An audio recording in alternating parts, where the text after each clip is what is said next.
আমার সোশ্যাল মিডিয়ার লাইফটা দেখে আমার পার্সোনাল লাইফটাকে জাজ করার একদমই ভুল করো না।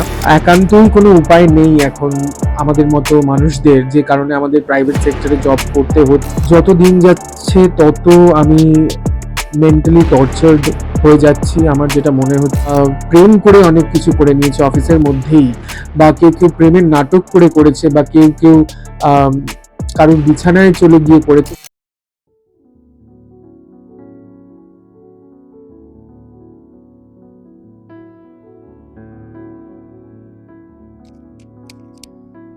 হাই গাইজ, আই হোপ তোমরা সবাই খুব ভালো আছো।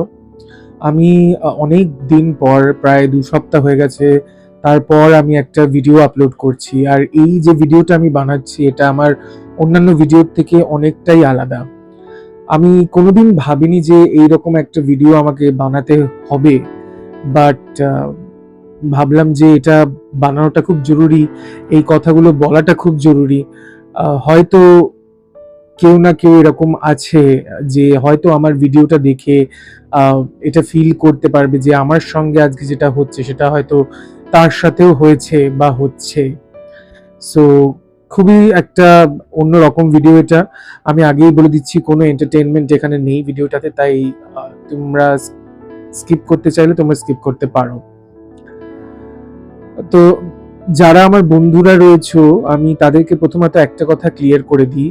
অনেকেই রয়েছো যারা আমার সোশ্যাল মিডিয়ার লাইফটা দেখে আমাকে অনেক রকম ভাবে জাজ করে নাও। তো তাদের ক্ষেত্রে আমি প্রথমতই একটা কথা বলতে চাই যে আমার সোশ্যাল মিডিয়ার লাইফটা দেখে আমার পার্সোনাল লাইফটাকে জাজ করার একদমই ভুল করো না। আমি জানি আমি কাউকেই কোনো আনসার দিতে বাধ্য নই, বাট কয়েকদিন ধরে মনটা ভালো নেই, অনেক কিছু হচ্ছে। তো তাই কিছু কথা বলার জন্য আমি ভিডিওটা বানাচ্ছি। আর সেখানে এই জিনিসটাও আমি তাই ক্লিয়ার করে দিচ্ছি যে সোশ্যাল মিডিয়াতে অনেক রকম নানা রকম পোস্ট করেই থাকি আমি, কিন্তু সেটা দিয়ে আমার পার্সোনাল লাইফটাকে জাজ করো না। তাতে তোমারও ভুল হবে সেই জিনিসটা করা। আর যাকে তুমি জাজ করছো, আম, তাকে তুমি যদি জাজ করে কিছু কথা বলো, তখন তারও সেই জিনিসটা শুনতে খারাপ লাগে। তো তাই প্রথমতই এটা ক্লিয়ার করে দিচ্ছি যে সোশ্যাল মিডিয়াতে যে লাইফটা আমি দেখাই, সোশ্যাল মিডিয়াতে তো সবকিছু আমি দেখাই না। আমার ফেসবুক ইনস্টাতে সবকিছু আমি দেখাই না। আমার ইউটিউব চ্যানেলেও আমি আমার সব পার্সোনাল জিনিস যেগুলো হচ্ছে লাইফে, ভীষণ পার্সোনাল যেগুলো, সেই সব জিনিসগুলো আমি দেখাই না। আর তাই আমি বলছি সবাইকে যে ভিডিও দেখে বা কোনো পোস্ট দেখে সোশ্যাল মিডিয়াতে প্লিজ জাজ করে নিও না কাউকে। সেটা আমাকে কেন, অন্য কাউকেই করো না জিনিসটা। এটা প্রথমেই ক্লিয়ার করে দিলাম। দ্বিতীয়ত, আমি প্রাইভেট সেক্টরে জব করি। কোথায় জব করছি, কি জব করছি, অত ডিটেলে আমি যাব না। প্রাইভেট সেক্টরে জব করছি আমি। প্রথম থেকেই প্রাইভেট সেক্টরে জব জব করি, সেই কলেজ লাইফ থেকে আমার জব স্টার্ট। কিন্তু যত দিন যাচ্ছে তত আমি দেখতে পাচ্ছি যে এই প্রাইভেট সেক্টরে জবের কোনো ভালো কিছু আমি দেখতে পাচ্ছি না। মানে একান্তই কোনো উপায় নেই এখন আমাদের মতো মানুষদের, যে কারণে আমাদের প্রাইভেট সেক্টরে জব করতে হচ্ছে, কারণ এটাই আমাদের রুজি রুটি হয়ে গেছে। কিন্তু আমি দেখছি যত দিন যাচ্ছে তত কমপ্লিকেশন বেড়েই যাচ্ছে। মানে অ্যাটলিস্ট আমার ক্ষেত্রে আমি যদি বলি, যত দিন যাচ্ছে তত আমি মেন্টালি টর্চার্ড হয়ে যাচ্ছি। আমার যেটা মনে হচ্ছে, প্রচন্ড আননেসেসারি নানা রকম চাপ আমার মাথায় চলে আসছে প্রাইভেট সেক্টরে এই জব করতে করতে। নানা রকম এক্সট্রা টেনশন মাথার মধ্যে চলে আসছে। আম, আমার রিসেন্টলি আমি কিছুদিন আগেই আমার একটা খুব ক্লোজ ফ্রেন্ড, তার বাড়িতে ডিনারে গিয়েছিলাম। সেই দিনটা খুব ভালোভাবে কাটিয়েছি। আম, এই লাস্ট উইকেই গিয়েছিলাম। কিন্তু তারপরেই হঠাৎ করে স্যাটারডে থেকে আমি, মানে লাস্ট স্যাটারডে থেকে আমি আমার মানে শরীরটা ঠিক থাকে না। আমি কাজের দিকেও সেই দিক থেকে অনেক রকমের প্রবলেম, সমস্যা আমার স্টার্ট হয়ে গিয়ে থাকে। এবার সমস্যাটা এখানে হয়ে দাঁড়ায় যে এমন একটা ফ্যামিলি ব্যাকগ্রাউন্ড থেকে বিলং করছি যেখানে কাজের দিক থেকে কোনো রকম সমস্যা হলে কোনো রকম হঠাৎ ডিসিশন নেওয়া যায় না। মানে হঠাৎ করে ভেবে নিলাম যে থাক, এত এত এত রকমের প্রবলেম যখন, তখন আর এই কাজটা করবো না, তখন ঠিক আছে থাক, অন্য জব দেখে নেব। কিন্তু অতটা ইজি নয়। ফার্স্ট অফ অল আমি কলকাতাতে থাকি, তো এখানে প্রাইভেট জবের কি অবস্থা সেটা আমাকে আলাদা করে আর বলে দিতে হবে না। তো সেই রকম একটা মার্কেটে দাঁড়িয়ে হঠাৎ করে জব দূর, আর ভালো লাগছে না, ছেড়ে দেব, এই জিনিসটা করতে পারছি না। আর যে কারণে আই থিঙ্ক এটা আরো বেশি একটা মেন্টাল একটা আমার প্রবলেম হয়ে যাচ্ছে ক্রিয়েট এখানে। আম, একটা এমন একটা এনভায়রনমেন্ট যেখানে যদি তুমি কাজ করতে করতে হ্যাপি না থাকো, যদি তোমার সুখ না থাকে কাজের মধ্যে, যদি খুশি না থাকো সেই কাজটা করে, তাহলে কোথাও গিয়ে অনেকটা মেন্টালি টর্চার হতে হয়। আর তার সাথে সাথে যদি একই সাথে আহ, বাড়িতে নানা রকম সমস্যা চলতে থাকে, তো সেখানে গিয়ে তো মানে একটার পর একটা প্রবলেম আসতে থাকলে প্রবলেমের পাহাড় তৈরি হয়ে যায়। আর এই সময়ই অনেক মানুষ আহ, হাল ছেড়ে দেয়। এই সময়ই অনেক মানুষ আহ, আর এগোতে না পেরে হয়তো অন্য পথ বেছে নেয়, যেখানে আম, জীবনটা শেষ করে দেওয়ার কথা ভাবে। বাট আমার এরকম কোনো কিছু ব্যাপার নেই, আমি ওরকম মানুষও নই যে হাল ছেড়ে দেবো এত তাড়াতাড়ি।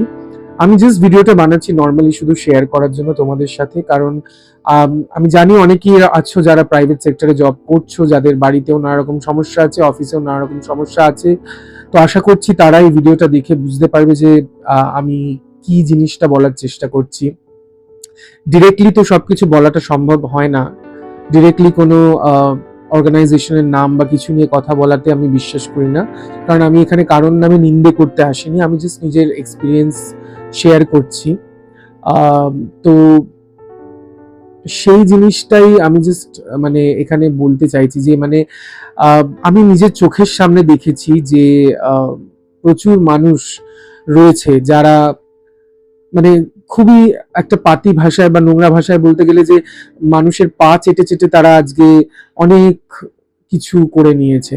মানুষের পা চেটে চেটে, মানুষকে মিথ্যে কথা বলে বলে, বা আহ, যেটা মানে মানুষের যে মানুষটাকে সহ্য করতে পারছে না সেই মানুষটার পা চেটে বা সেই মানুষটার পায়ে তেল লাগিয়ে অনেক কিছু করে নিয়েছে। অনেক নাটক করে, অনেক ড্রামা করে অনেক কিছু করেছে, বা কেউ কেউ হয়তো প্রেম করে অনেক কিছু করে নিয়েছে অফিসের মধ্যেই, বা কেউ কেউ প্রেমের নাটক করে করেছে, বা কেউ কেউ আহ কারোর বিছানায় চলে গিয়ে করেছে। তো এরকম নানা রকম জিনিস হয়েছে যেটা আমি দেখেছি আমার চোখের সামনে। বাট আমি কোনোদিনই সেরকম কোনো জিনিসের প্রতি বিশ্বাস করিনি, আর সেই জন্য সেই রকম রাস্তায় কোনোদিন যাইও নি, তাই যেতে চাইও না সেখানে। কিন্তু আমি ওটাই বলছি যে আহ, যারা এরকম সুবিধাবাদী নয়, যারা এরকম অপরচুনিস্ট নয়, যারা সৎভাবে করতে চায় কাজ, তারা কিভাবে সার্ভাইভ করবে, তারা কোন দিকে যাবে তাহলে? কারণ আমি তো কোনো নেগেটিভ পথ কোনোদিন চুজ করিনি, আমি কোনো নেগেটিভ রাস্তায় যাওয়ার কথা ভাবিও নি। এরকম না যে অপশন আসেনি, আজকালকার দিনে নানা রকম অপশন আসে, তোমরা সবাই জানো। কিন্তু আমি সেদিক থেকে কোনো রকম নেগেটিভ দিকে যাওয়ার কথা কোনোদিন ভাবিনি। সবসময় ভেবেছি যে সৎ পথে রোজগার করব, মাথা উঁচু করে বাঁচবো, সেটাই ছোটবেলা থেকে ভেবে এসেছি, আর সেটাই করার চেষ্টা করে চলেছি। কিন্তু যারা নেগেটিভ দিকে যাচ্ছে তারা দেখছি অনেক কিছু করে নিচ্ছে, আর আমি সৎ পথে থেকেও কোনো কিছু করতে পারছি না। আমি জানি না আম, এটা আমার ভাগ্য কিনা, বাট আই ডোন্ট নো মানে কি বলবো এখানে আমি। সো এটাই জাস্ট শেয়ার করার ছিল। আমি জানি হয়তো আরো অনেকেই আমার মতো আছে যারা এই সেম জিনিসটা হয়তো ফেস করছে, জানি না। যদি এরকম কেউ থেকে থাকো তাহলে কমেন্টে জানিও যে তোমাদের এক্সপিরিয়েন্সটা কি। বাট ওটাই বলছি যে সৎ পথে ভালোভাবে রোজগার করার চেষ্টা করছি, সেখানে নানা রকম প্রবলেম হয়ে যাচ্ছে। ইনফ্যাক্ট আজকে তোমার পার্সোনালি এরকমও আমাকে ফেস করতে হয়েছে, যেখানে মানে সত্যিকারের বাড়িতে হয়তো খুব সমস্যা হয়ে গেছে, সেই জায়গায় দাঁড়িয়ে আমার কাজের জায়গায় সেই জিনিসটা অনেক বেশি প্রবলেম ক্রিয়েট করে দিয়েছে, মানে অবিশ্বাস্য করার। সেখানে আমি দেখছি যে আমারই মতন আরেকজন এমপ্লয়ি, সে তার কোন রকম সমস্যা হলে তাকে নিয়ে তখন কিছু বলা হচ্ছে না। কেন বলা হচ্ছে না, তার কারণটা হচ্ছে সে সবার পায়ে তেল লাগিয়ে চলতে খুব ভালো পারে, সবার হ্যাঁতে হ্যাঁ মিলিয়ে চলতে খুব ভালো পারে, সবার সাথে নাটক করে এগিয়ে যেতে খুব ভালো পারে, যেটা আমি কোনোদিনই পারি না। আম, কোনো যদি ভুল কেউ করে থাকে আমি সেই জিনিসটাকে বলি যে হ্যাঁ এটা ভুল হচ্ছে। আম, তো এবার জানি না সেটাকে দোষ বলবে কিনা তোমরা, বাট আমার দিক থেকে আমি সবসময় যেটা বললাম যে আমি আহ, ঠিক রাস্তায় চলার চেষ্টা করি, বাট সেটা করেও দেখছি মানে এখন কোনোভাবেই কোনো কিছু মানে কোনো উন্নতি হচ্ছে না। আহ, বরং আরো আরো নানা রকম সমস্যার মধ্যে চলে আসছি। আর অফকোর্স তার সাথে তো আমাদের ইএমআই এর কথা তো ভুললে চলবে না। চাকরি ছেড়ে দেওয়ার কথা ভাববো কি করে, কারণ এত ইএমআই রয়েছে বাড়িতে, সংসার চালাতে হবে। যদিও আমি বিবাহিত নই, বাট দেন মা বাবা আছে, আমি আছি, তো বাড়িতে অনেকগুলো ইএমআই দিতে হয়। তো সেইগুলোর কথা ভেবেই ভয় লাগে, আম, যে কিভাবে চালাবো যদি চাকরিটা না থাকে। আর এখন মার্কেটের যে অবস্থা সেখানে তো চাকরি একবার চলে গেলে পাওয়াটা খুবই ডিফিকাল্ট হয়ে যায়। তো জানি না কি করব। লড়াই তো করে যেতেই হবে হয়তো সারা জীবন, যতদিন বাঁচবো লড়াই করে যাব। হার মেনে নেওয়ার তো পাবলিক আমি নই। বাট একটু এসে তোমাদের সঙ্গে একটু শেয়ার করলাম যে এরকম মানে লাইফে এরকম প্রবলেম, মানে মিডল ক্লাস ফ্যামিলিও বলবো না, বিকজ আমি বিলং করি লোয়ার মিডল ক্লাস ফ্যামিলি থেকে। আম, যেখানে আমি কোনোদিন বিশাল বড়লোক হব, বিশাল গাড়ি বাংলো ফাংলো করে নেব, এই রকম জিনিসটা কোনোদিনই ভাবিনি। আমার সবসময় মনে হতো যে ভালোভাবে থাকবো, মা বাবাকে নিয়ে সুখে থাকবো, যাতে কোনো রকম সমস্যা না থাকে, আনন্দে যাতে থাকতে পারি, এইটুকুই। আর মাঝে মাঝে বন্ধু বান্ধবদের সঙ্গে দেখা, এইটুকুই। আমার এরকম মানে হয়েছে রিসেন্টলি, আমার বন্ধু বান্ধবরাও আমাকে বলেছে যে কতদিন হয়ে গেল তুই তো দেখাই করিস না। তো এবার কেন দেখা করি না, কি কারণে দেখা করি না বা করতে পারি না, সেটা সবসময় বলে বোঝানো যায় না। আহ, প্রচন্ড চাপ থাকে নানা রকম দিক থেকে, আর আরো নানা রকম সমস্যা থাকে। এরকমও হয়েছে সত্যি কথা বলতে গেলে যে হয়তো পার্টি করার ইচ্ছা করছে, কিন্তু আহ, কোনোভাবে আমার পকেট হয়তো ওই টাইমে আমার পকেট হয়তো আমাকে সাপোর্ট করছে না, যে কারণে আমি সেই টাইমে ওই পার্টি করতে যেতে পারিনি। আর এটা হয়তো আমারও কোথাও একটা ফেলিয়ার লাইফে, যে এখনো অবধি সেই পর্যায়ে পৌঁছতে পারিনি বা পারছি না। বাট যেটা বললাম যে হাল ছেড়ে দেব না।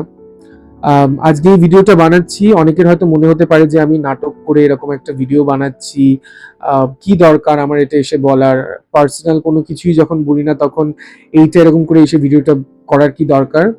জানি না, রাত্রিবেলা হঠাৎ করে মানে লাস্ট কয়েকদিন ধরেই মন মেজাজ ঠিক নেই, নানা রকম সমস্যা চলছে, সেটা কাজের দিক থেকেই হোক বা আরো অন্যান্য দিক থেকেই হোক, অনেক রকম সমস্যার মধ্যে দিয়ে যাচ্ছি। তো হঠাৎ করে রাত্রিবেলা আজকে মনে হলো যে আম, একটু শেয়ার করি তোমাদের সাথে এই প্রবলেমস গুলো। আম, তোমরা হয়তো বুঝতে পারবে আমি কি বলছি, যারা যারা এইরকম প্রবলেমস এর মধ্যে দিয়ে যাও। কারণ একটা চ্যানেল যখন রয়েছে আমার, খুব বেশি সাবস্ক্রাইবার নেই জানি, বাট যতজনই সাবস্ক্রাইবার থাকুক না কেন, একে অপরের সঙ্গে শেয়ার করলে হয়তো একটু মনটা হালকা হয়। তাই ভাবলাম যে একটু শেয়ার করি। আবার এটা নিয়েও অনেকে বলতে পারে যে এটার জন্য ইউটিউবে এসে এত হাজার হাজার মানুষের সঙ্গে শেয়ার করার কি দরকার ছিল। আম, হাজার হাজার মানুষের সঙ্গে শেয়ার করছি না, আমার প্রোফাইলে খুব আমার সাবস্ক্রাইবার খুব বেশি নেই। বাট ওই যে বললাম যে মনে হলো যে হয়তো কেউ না কেউ আছে, যে হয়তো এই ভিডিওটা দেখে রিলেট করতে পারবে। আর হয়তো আহ, এটা সে বুঝবে যে আমি কিসের মধ্যে দিয়ে যাচ্ছি এখন। আর শুধু একটাই কথা বলবো যে এরকম যদি কেউ থেকে থাকো, এই জিনিসটা আমি লাস্টে বলতে চাই, যে এরকম যদি কেউ থেকে থাকো যে আমার সমস্যার মধ্যে দিয়ে যাচ্ছ বা আমার পরিস্থিতির মধ্যে দিয়ে যাচ্ছ, আমার মতো সেম প্রবলেমস তোমার লাইফেও রয়েছে, আহ, একটাই কথা বলবো, হাল ছেড়ে দিও না। আমিও হাল ছেড়ে দিচ্ছি না, এখন ছাড়বো না কোনোদিন। এগিয়ে যাব, লড়াই করে যাব, যেভাবে হোক সৎ পথে থাকার চেষ্টা করব, সৎ পথে এগোনোর চেষ্টা করব সম্মান নিয়ে। আম, দেখা যাক তারপরে কি হয়, তারপর তো সব ভগবানের হাতে। আমি ভগবানে প্রচন্ড বিশ্বাস করি, আমি মা কালীকে প্রচন্ড মানি, বড় মাকে প্রচন্ড মানি, তো তারা তো আছেনই। তো দেখা যাক কি হয়। আজকের মতো ভিডিওটা আর বড় করছি না, এখানেই শেষ করছি। আম, দেখো যদি কেউ তোমাদের মধ্যে থাকো যারা বুঝতে পারছো আমি কি বলতে চাইছি, বা এরকম সেম পরিস্থিতির মধ্যে দিয়ে যারা গেছো, তারা জানিও। তাহলে আমি ভাববো যে আছে হয়তো আমার মতো এরকম অনেক মানুষ যারা আমারই মতো সেম পরিস্থিতির মধ্যে দিয়ে গেছে বা যাচ্ছে। আজকের মতো ভিডিওটা এখানেই শেষ করছি। চলো, টাটা।